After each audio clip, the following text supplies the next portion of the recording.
అందరికీ praise the lord. నా పేరు మెస్సి రాణి. ఈరోజు నేను చెప్పబోయేవి ఏంటంటే 10 ఆజ్ఞలు. ఆజ్ఞలు ఏమనగా, మొదటి ఆజ్ఞ, నీ దేవుడైన యెహోవాను నేనే. రెండవ ఆజ్ఞ, నేను తప్ప వేరొక దేవుడు నీకు ఉండకూడదు. పైన ఆకాశమందే కానీ, కింద భూమి అందే కానీ, భూమి కింద ఉన్న నీళ్ళ ఎందే కానీ దేని విగ్రహమునైనను రూపమునైనను నీ చేసుకొనకూడదు. వాటికి సాగిలపడకూడదు, వాటిని పూజింపకూడదు. మూడవ ఆజ్ఞ, యెహోవా నామమును వ్యర్థంగా ఉచ్చరింపకూడదు. నాలుగవ ఆజ్ఞ, విశ్రాంతి దినమును పరిశుద్ధ దినముగా ఆచరించుటకు జ్ఞాపకముంచుకొనుము. ఐదవ ఆజ్ఞ, నీవు దీర్ఘాయుష్మంతుడవగినట్లు నీ తల్లిని తండ్రిని సన్మానించుము.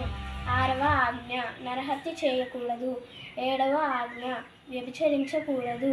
ఎనిమిదవ ఆజ్ఞ, దొంగలించకూడదు. తొమ్మిదవ ఆజ్ఞ, నీ పొరుగువాని మీద అబద్ధపు సాక్ష్యము పలకకూడదు. 10వ ఆజ్ఞ, నీ పొరుగువానిది ఏదైనను ఆశింపకూడదు. Praise the lord.